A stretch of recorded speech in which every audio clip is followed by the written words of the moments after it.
Good morning, ladies and gentlemen. May I request you to kindly take your seats, please.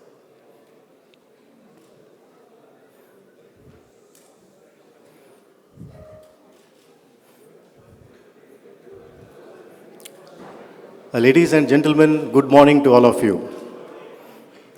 It's indeed a great privilege and honor that we have Shri Muraleedharan, the Minister of State for External Affairs and Minister of State of Parliamentary Affairs with us. Let us welcome him with a resounding sound of applause. Thank you, sir, for taking your time off to be with the Indian community here. We are indeed honored by your presence and gracious presence. We know the time constraints that you have been going through in this short visit. I also acknowledge the presence of Shri Rahul Srivastava, Consul Commerce and Visa from the Consulate of India. Thank you, sir, from the Consulate to have graciously consented to host this meeting with us at short notice. Thank you very much. I also acknowledge the presence of our Chairman, Shri Suresh Kumar, Board of Governors member, Dr. Azad Mupan, past presidents of IBPC, distinguished guests, and the media people who are present here. A warm welcome to all of you. We will now have the UAE National Anthem followed by the Indian National Anthem. So I request you to kindly stand in your place. Thank you.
I must also, at this juncture, acknowledge the support given by the sponsors, especially as platinum sponsors, Bank of Baroda, Arcadia Education, NMC Healthcare UAE Exchange, Lulu Group, and Mohammed bin Rashid Al Maktoum, and our event sponsor, DPS Group. Thank you all for the sponsors, without whose support these meetings cannot happen. I will now request our governance board member, Dr. Azad Mupan, to hand over a bouquet to our esteemed guest, Shri V. Muraleedharan.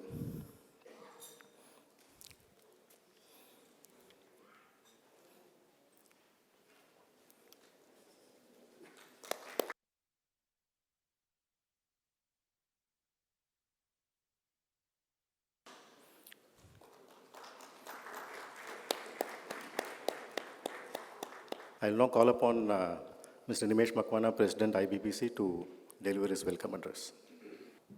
Assalamu alaikum, namaskar, and good morning to each one of you. Let me first start thanking His Highness Sheikh Khalifa bin Zayed Al Nahyan, the President of United Arab Emirates and ruler of Abu Dhabi, and His Highness Sheikh Mohammed bin Rashid Al Maktoum, Vice President and Prime Minister of the United Arab Emirates and ruler of Emirate of Dubai, for giving the opportunity and platform to Indian diaspora to prosper and grow in this land of opportunity. Personally, and on behalf of IBPC and its members, I congratulate Shri Narendra Modi, Honorable Prime Minister of India, for winning with very strong mandate in his second term as India's Prime Minister. And many congratulations to his entire team of ministers and parliamentarians. Our best wishes to Honorable Prime Minister, sir, for all government initiatives and strengthening India's position on the global map. On May 30th, Shri Narendra Modi, Honorable Prime Minister of India, took oath as Prime Minister of India for his second term, along with other cabinet ministers. IBPC is very fortunate that within 2 weeks of the formation of new government, we have honor to welcome and host Honorable Minister Shri V. Muraleedharan, Minister of State for External and Parliamentary Affairs, Government of India. Let's have a big round of applause. This is the first ministerial visit after the recently concluded historic general elections in India. It would be a great opportunity to learn about the initiatives and plans of the government with regard to external affairs and important government policies for the future.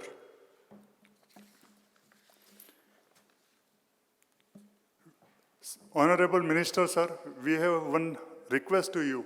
Kindly convey our congratulations and best wishes to Honorable Prime Minister Shri Narendra Modi on behalf of IBPC and its member and entire Indian diaspora in UAE. The relationship between India and UAE are going through a golden era, as we all know. They are at their best ever. The bilateral relationship has matured and transformed into a comprehensive strategic partnership as both countries continue to explore deeper cooperation in new areas. The UAE-India relation has been historically very strong, but since the first visit of our Honorable Prime Minister in August 2015, the two countries have worked very hard to elevate our ties to very strategic, comprehensive partnership. When Honorable Prime Minister Modi secured his historic win for second term, many world leaders congratulated him, and His Highness Sheikh Mohammed bin Zayed congratulatory message on had three very significant words which read as, "My dear friend." The friendship between two countries and two world leaders is based on footing of mutual interest in development and peace in the region. During the first 5 years of Prime Minister Modi, UAE-India relations forged to a very solid foundation which is expected to further grow as both countries are working towards immense cooperation opportunity, especially in energy, security, airline, and many other sectors. In absentia, we are fortunate we have in UAE His Excellency Shri Vipul, Consul General of India to Dubai, who is always available for Indian diaspora to serve the community, help, guide them, and contributing significantly to enhance UAE-India relationship in Dubai. His leadership and entire team of consulate and consulate team is working very hard day and night to enhance the relationship and to serve the Indian community. We are fortunate to have Shri Rahul Srivastava, Consul Commerce and Visa, with us for his presence and guiding force to us in enhancing India-UAE relationship. Honorable Minister, sir, one of the key objectives of IBPC is to promote economic cooperation, including trade, investment, and other economic financial flows between the UAE and India. And we at IBPC, with all its members, promise you that we always work hard to promote all initiative of Government of India with the consistent support from Indian Embassy and Indian Consulate. And once again, we would like to thank Honorable Prime Minister, sir, for your gracious presence in this planned interactive session at IBPC for the benefit of Indian diaspora. Thank you very much. Thank you, Mr. Nimesh.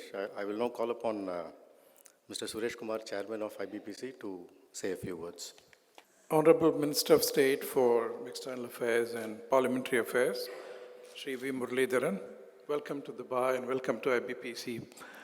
And this is your first overseas visit, and we're glad that it is starting on the way back from Nigeria with a stopover specifically to connect with the diaspora, the Indian diaspora.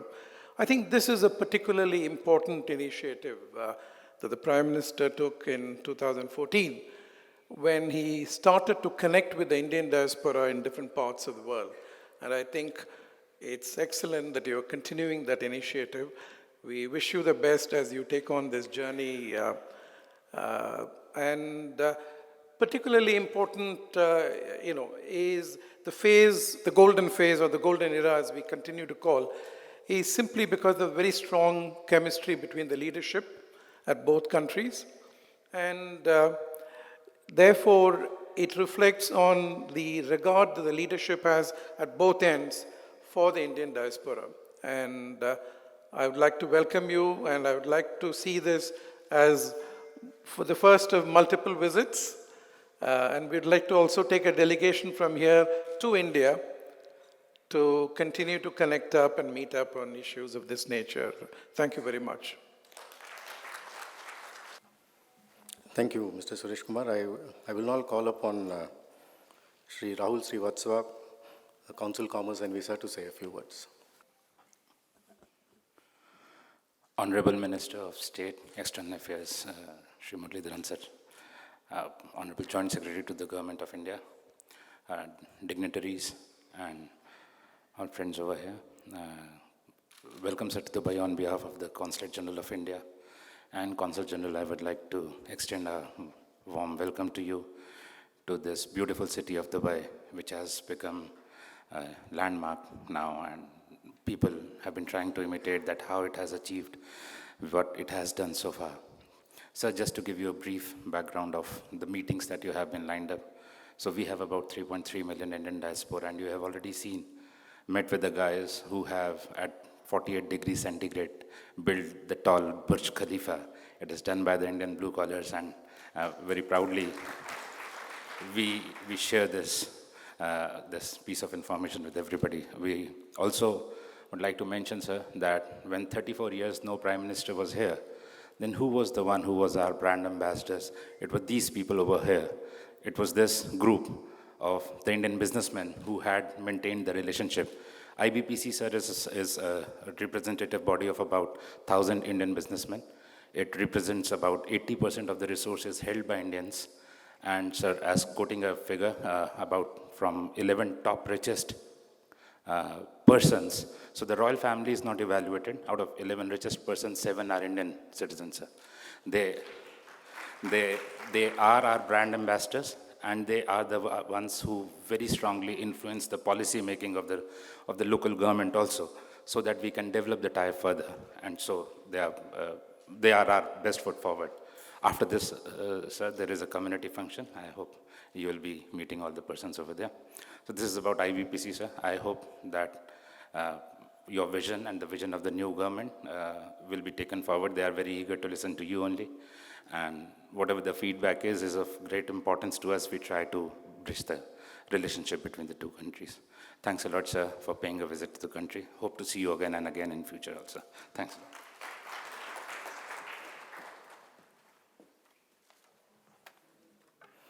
Thank you, Shri Rahul, for those kind words. It's now time to hear the guest of honor for today. Before that, I would take a few seconds or a minute to introduce our guest for the benefit of our members. Shri Muraleedharan, born on 12th December 1958 in Kannur district of Kerala, was sworn in as the Union Minister of State on 30th May 2019 by the President of India.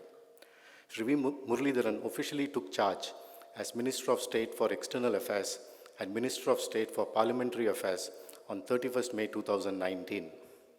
After graduating in English Language and Literature from Government Burnham College, Thalassery, Kerala, Shri Muraleedharan started his journey as an activist in socio-political affairs, which vastly enriched his experience. He held various positions as Vice Chairman of Nehru Yuva Kendra and the Ministry of Youth Affairs and Sports, Government of India from 1999 to 2002, and later Director General, Nehru Yuva Kendra from 2002 to 2004. In April 2018, Shri Muraleedharan was elected to Rajya Sabha from Maharashtra in June 2018. He was nominated as member to the Standing Committee on External Affairs in June 2018. He was also appointed as member to the Consultative Committee for the Ministry of Railways late in December 2018. He was appointed as a member of the Committee of Rules. Shri Muraleedharan is married to Dr. K.S. Shri, who I believe is a professor in Sanskrit. May I now request our Honorable Minister to say a few words to the members. Members, please note after the Minister's address, we will have time for very few questions. So, thank you.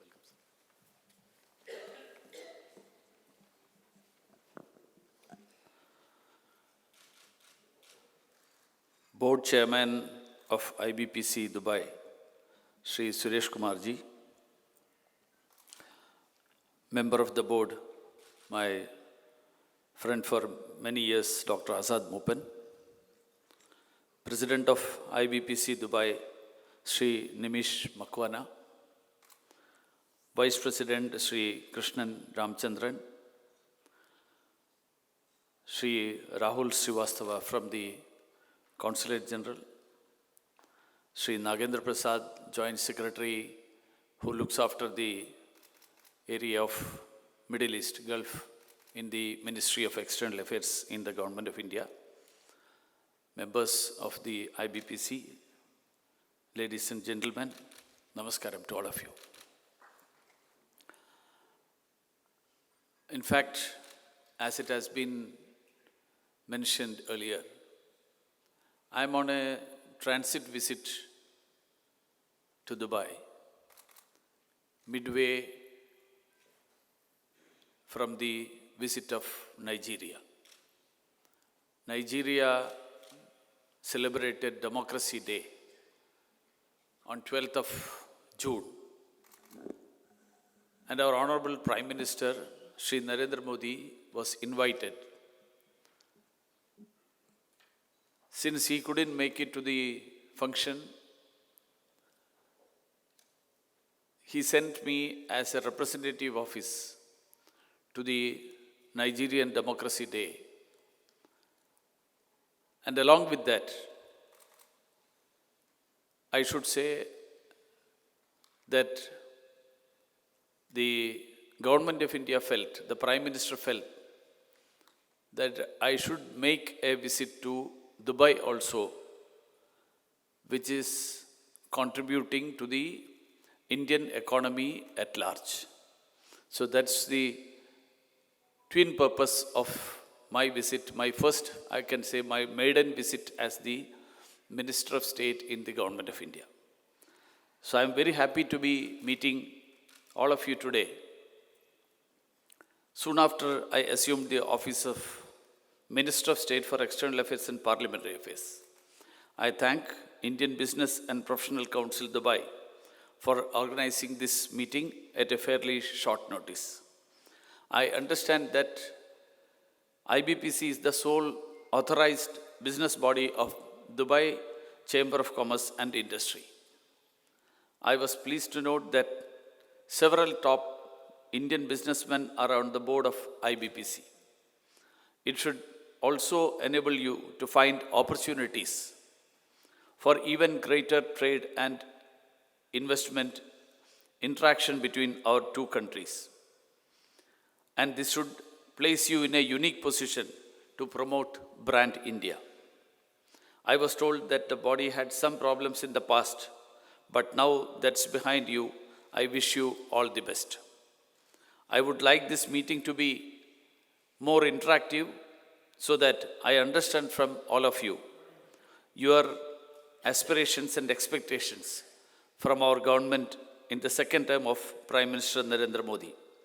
I will therefore make only a few remarks because I'm sure that you have not gathered here to hear me, but definitely you want to make some points to me and through me to the government of India. So I would like to devote my time more for that.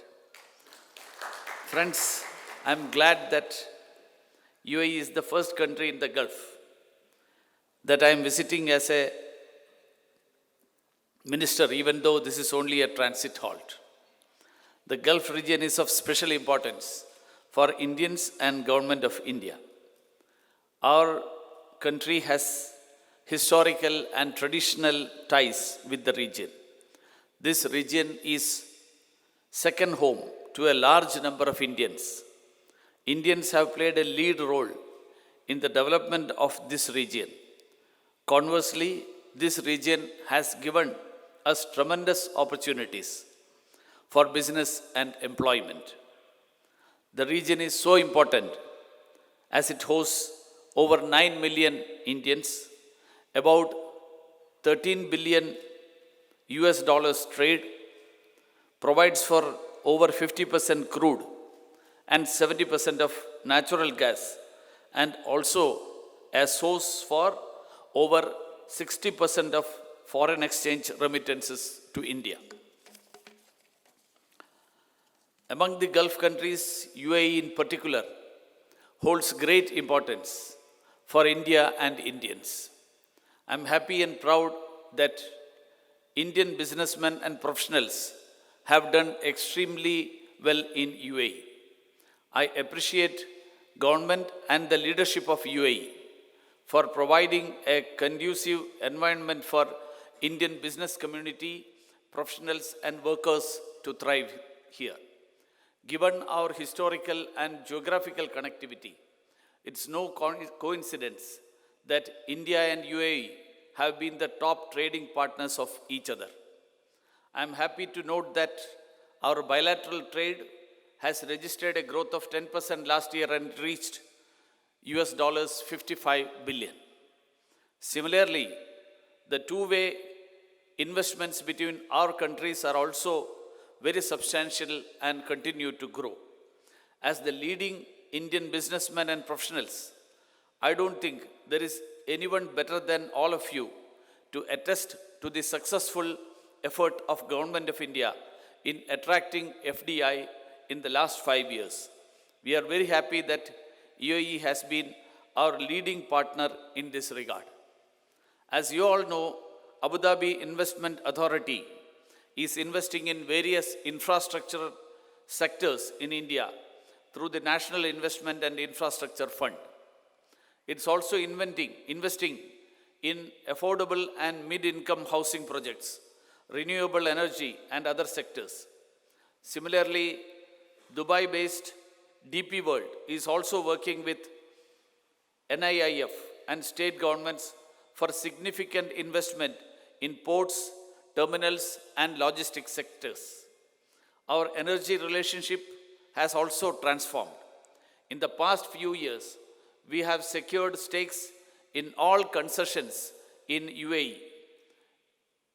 ADNOC is partnering with India for storing oil in India's strategic petroleum reserves. It's also committed to invest in the RRPL refinery in India. We are also working with UAE on skill development, human resources, and new technologies. Indians, on their part, have also invested large amounts in Dubai and other Emirates of UAE. Real estate is one sector where Indians continue to invest here. But there are also significant investments in manufacturing, retail, education, and other sectors. Dubai continues to hold that attraction for Indians to trade, invest, and live here.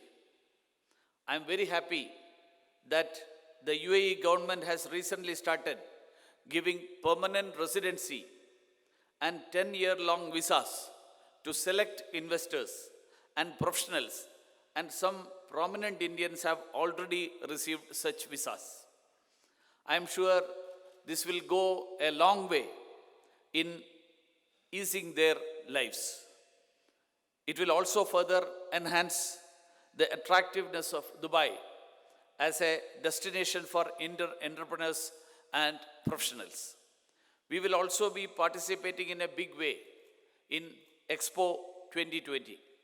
We are a bit behind schedule due to the general elections, but we will showcase India at Expo in a befitting manner, consistent with India's standing and our bilateral relations. I can say that in the last 5 years, India and UAE have truly become strategic partners, and our partnership is indeed comprehensive. There is wonderful chemistry between the top leadership of our country, which has been reflected in the exchange of visits at highest levels in all four previous years. It was also reflected in UAE, conferring Sheikh Zayed Award on Prime Minister Narendra Modi. I am sure that in the second term, our relations will achieve even greater heights. Friends, let me also talk a bit about developments in India. In his first term, Prime Minister Modi gave a lot of emphasis on two aspects. First, taking development to the grassroots in India with various flagship schemes.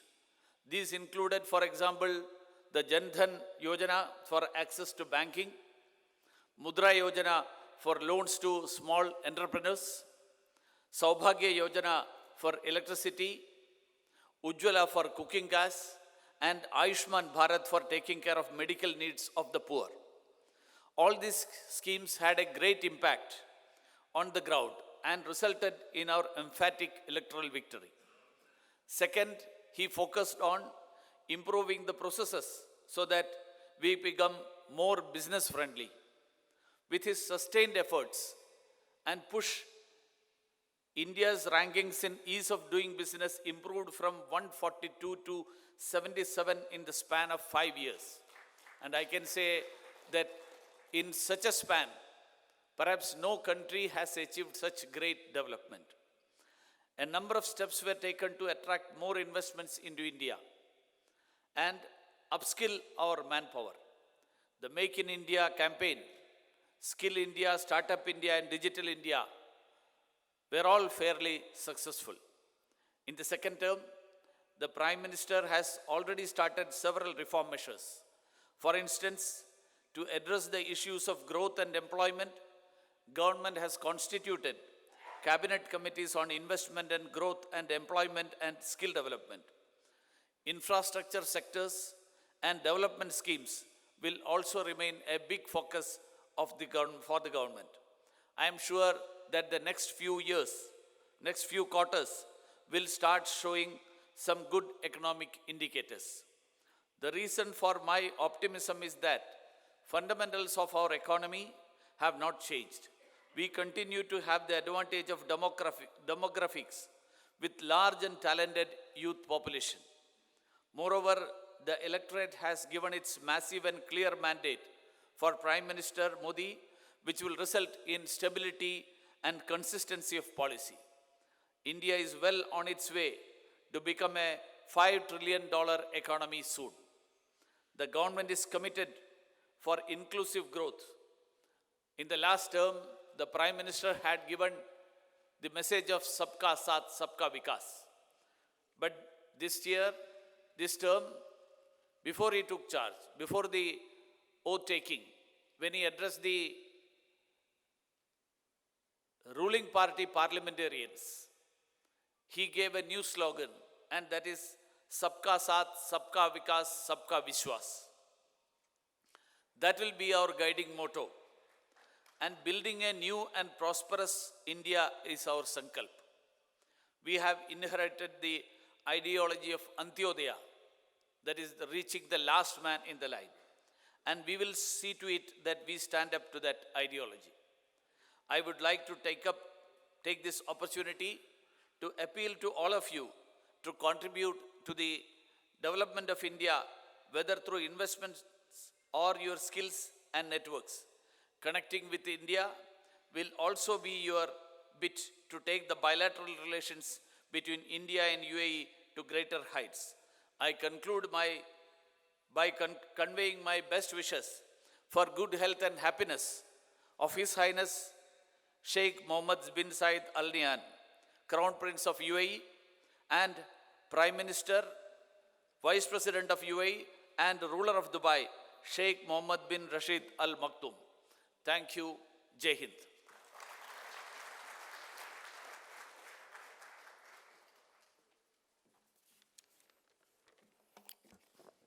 Thank you very much, sir, for articulating those wonderful thoughts on the India-UAE relationship, and in particular, we look forward to the 2020 initiative from the Government of India, and I can assure you on behalf of all the Indians present here that you will find us not wanting on any grounds to make that event a great success. Thank you, sir, for your wonderful address to the members.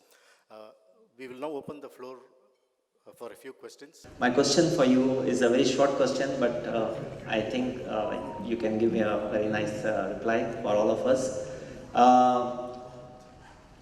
Since you're an external foreign minister and in parliament, I'd like to ask you that for the minorities, what the government is going to plan, because there are lots of questions are coming in now, and lots of fearness is also there in the Muslim community here in India, as well as here as an NRI. I would like to know, like, if we invest in India, is it safe for us, and how it will be work out, and what are the plans for the minorities? It's a very good question. I would appreciate you for asking that question. In fact, during the last 5 years of the government of Shri Narendra Modi,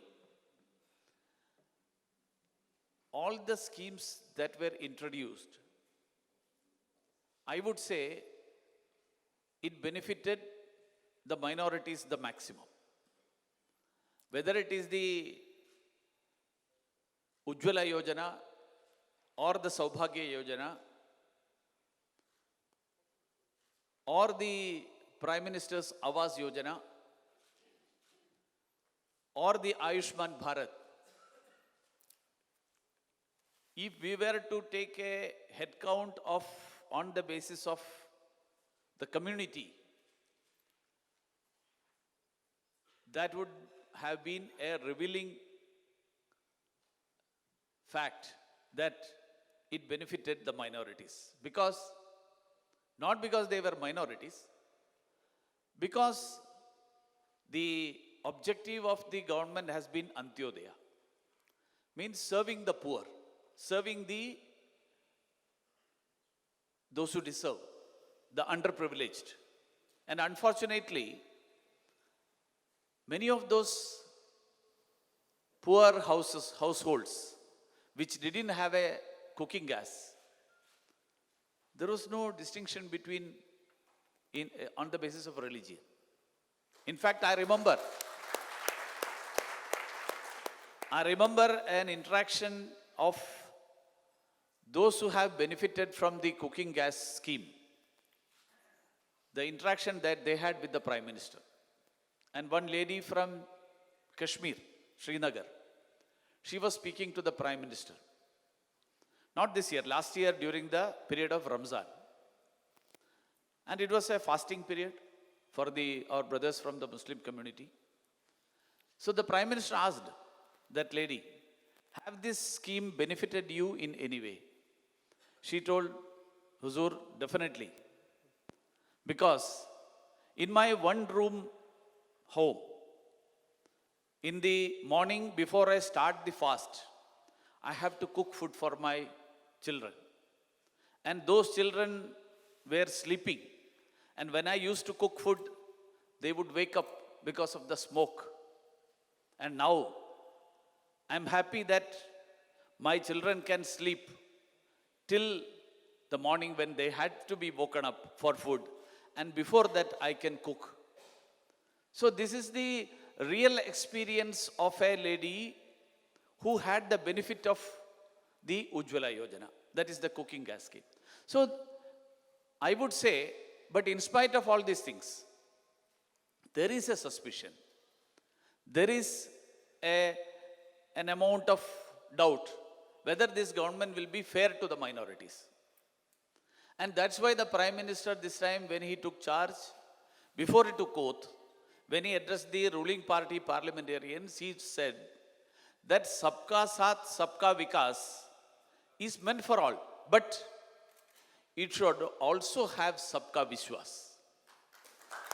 It is not that enough that we should be doing. It should also mean that everybody should be convinced that we are doing.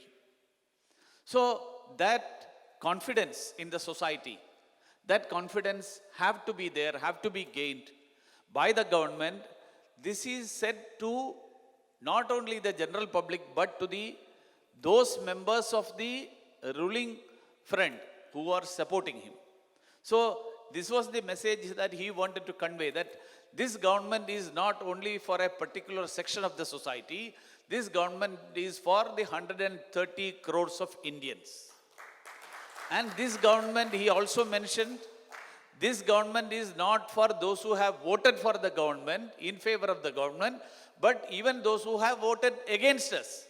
He said that this government, till election, we fight, we have political rivalry. But once we are elected to be the government, we are for each and every citizen of this country, whether they have voted in favor of the government or they have voted against the government. So this has been, so I can assure you on behalf of the Prime Minister that minorities need not have any sort of fear, any sort of apprehension about what will be their role, what will be their position in the government of Narendra Modi. Thank you. I have a suggestion and I have a question. The suggestion is around the recent call center scams that embarrassed us as India. We need to be more proactive and make those decisions and put those people where they belong so that we deter anyone else from doing that again. We cannot stop that. It's a large country. We just have to be more stringent and fast on those cases, number one. The second is on something that we can learn from the UAE on the airport side.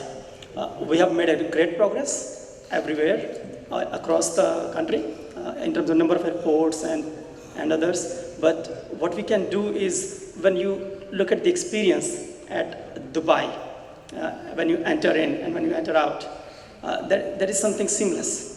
We wanted to have something like that in India. Can you please post the question, please? I think we don't have time to have a long question. Please ask your question, otherwise I may add. Please. Yeah, absolutely. Yeah. So just the question is around airport, to make it more easy for people to come in and get out. The airports of our country should be travelers friendly. It should definitely help anybody who wants to travel, a sort of a very friendly atmosphere, the mechanism there, the arrangements there. And in that, the civil aviation sector has been improving during the years. There was a period when we had baggage tax and ceiling of the baggage tax. We don't have it now. In some airports it's not that every airport has reached that. Hyderabad airport, the other day I was surprised and pleasantly surprised, I should say, that you need not carry the boarding pass. You can have it as a digital in your mobile. That's enough. So, lot of such improvements are happening. The screening, there was a period when we had to screen the check-in baggage, then bring it here, all those things were there. Now that's not needed. You can straight away deposit at the check-in counter. So improvements are happening, it is taking place, and I agree that we want to improve our position in the ease of doing business. And it's not only ease of doing business, it is ease of living. In that standard also we want to improve the aspect of airports, the becoming more travelers friendly. That is a very valid point, and I accept the suggestion. I will definitely pass on this suggestion to the Minister for Civil Aviation. Yeah, this is Rajesh Agarwal. I have two small questions. One, what is the view for NRI giving voting rights? Two, there is a big confusion about the Aadhaar card. As per law, we don't need. But when we go to India, for everything, they need Aadhaar card. I would like to have your views on this subject. Thank you. Of course, these issues are under serious consideration. I can say the NRI vote is under serious consideration of the Government of India. And discussions are in a very advanced stage, I can say.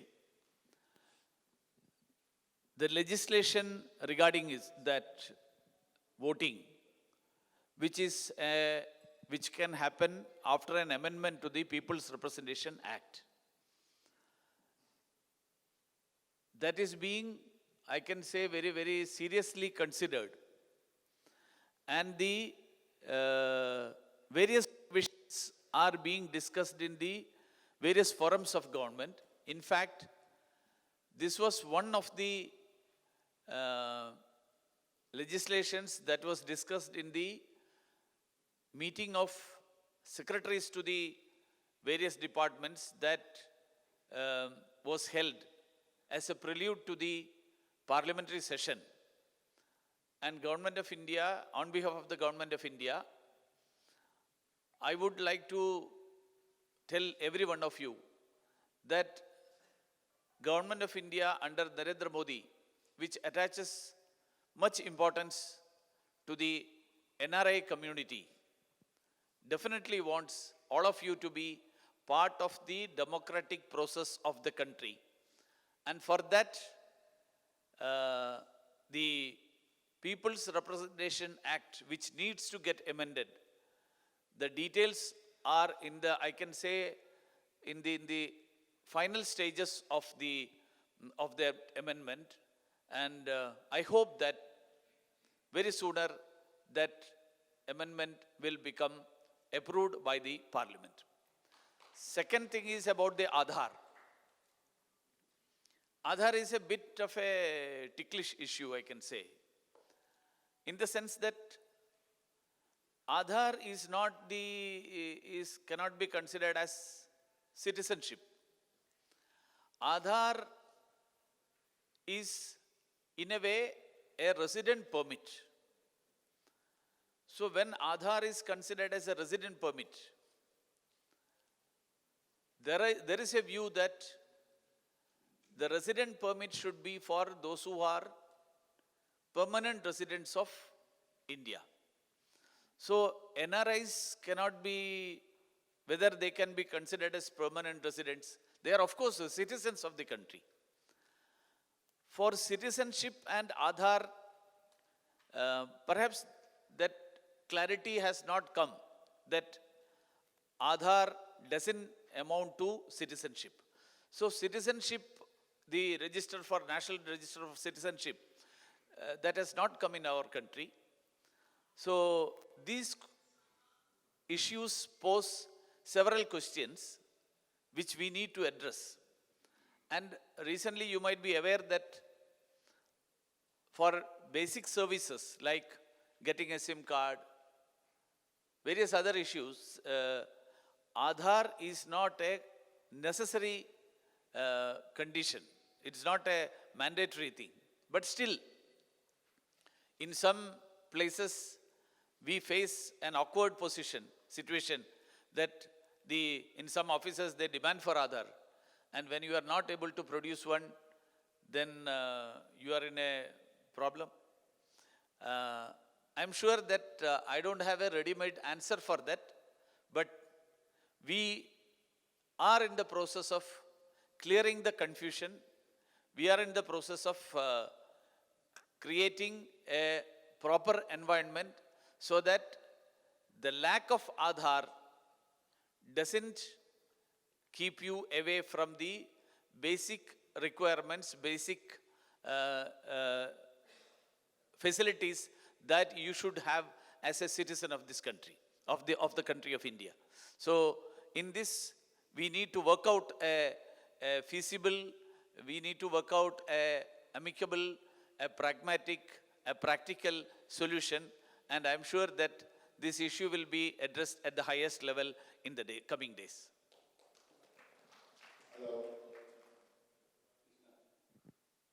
Yeah. I think we are running short of time. Last question? Last question. Just the last question. One question, yes. No, I need not be. See, one point I would like to tell you is that I am not here to answer all your questions because I am not. I have just taken charge as minister for just 1 week.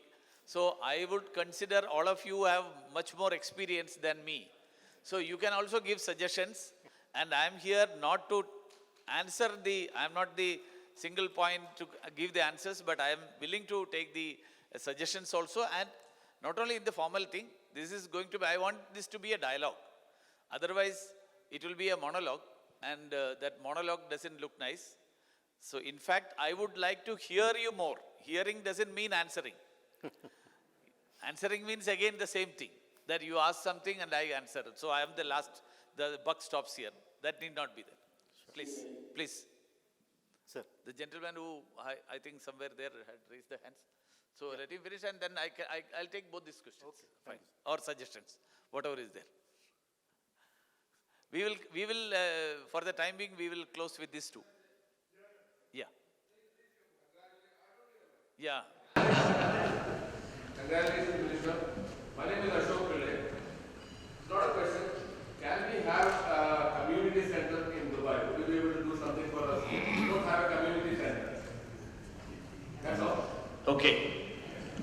I will definitely go into that because it's a very small suggestion, but with a wide dimension. So I would like to go deeper into that issue. And of course, there are some promising opportunities coming up. And I understand that that promising opportunity could be an answer to this question or suggestion that has been raised. Sir, I have a question. My name is G.B. Wabi. I am from Abu Dhabi. Here, Abu Dhabi. My question to you is, how do you look at the economy for the next 5 years as a BJP government, particularly looking at so many issues which are pending on NCLT and Jet Airways? Why there is no fast action like what we did previously where we had problems with IT companies? All things were resolved so quickly, but these Jet Airways and other things are pending for so many. That is an unfortunate position, and I don't know whether I should spell out all the details of that. Definitely the Prime Minister has taken serious note of the situation. That is why immediately after taking charge of as the Prime Minister for the second term, he has constituted 10 committees, and of that the most important are on employment generation, economic growth, trade, industry, all these aspects. And I do hope that within a few quarters, there will be a turnaround, and whatever slump that we are experiencing now, whatever problems that we are experiencing now, that we will be able to overcome. So I have full confidence because the Prime Minister has embarked on this journey right earnestly, immediately after taking charge as the Prime Minister. Thank you. I think We'll close. That we will close. I think the minister has another engagement to go. We will, go after this. whatever time we have informally, we will definitely meet. Sure. Thank you. May I now request our chairman, Mr. Suresh Kumar, our board governor, Dr. Azad Moopan, president, Mr. Dinesh Kothari, and Shri Rahul to please join us on the stage for the memento ceremony.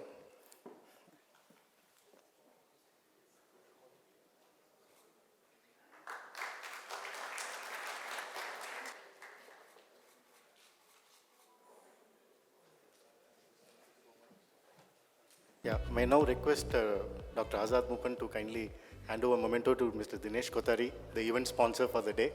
Thank you, sir, for your generous gesture.